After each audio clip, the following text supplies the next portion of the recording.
Mummy mummy, कहाँ हो तुम? हाँ, इधर हूँ, दरवाजे के पास। आ जा।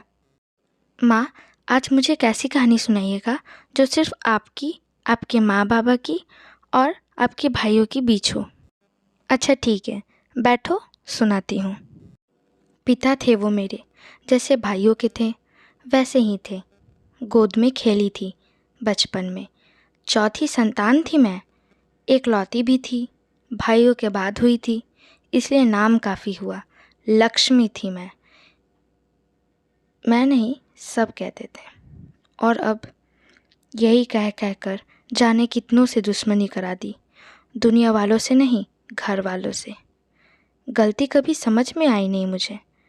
भाइयों के बाद एकलौती थी, इसमें मेरी क्या गलती? लक्ष्मी तुमने कहा था, मैंने नहीं।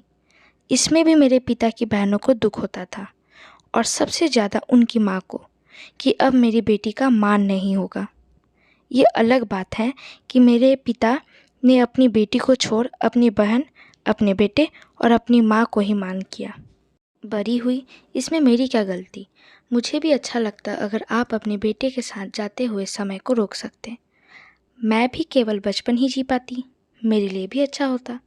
लेकिन नहीं, ना आप में इतनी शक्ति थी कि समय को रोक पाते, और ना मुझ में इतनी शक्ति कि मैं अपनी किशोर अवस्था को रोक पाती।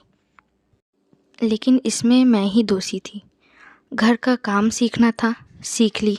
आपके बेटे और आपने तय कर लिया था कि मुझे क्या पढ़ना है, क्या क्या सीखना, कितना तक पढ़ना है, किस सहेली के घर जाना है, कितना देर खेलना है, कैसी चोटी बांधनी है, कैसे कपड़े पहनने हैं, बाज़ार में कैसे चलना है, कितना मुंह खोल के हंसना है, सिर कितना ऊपर उठाना है, रोटी कितनी बड़ी होनी चाहिए, सब्जी में नमक एकदम बराबर होनी चाहिए, और पता नहीं और क्या क्या।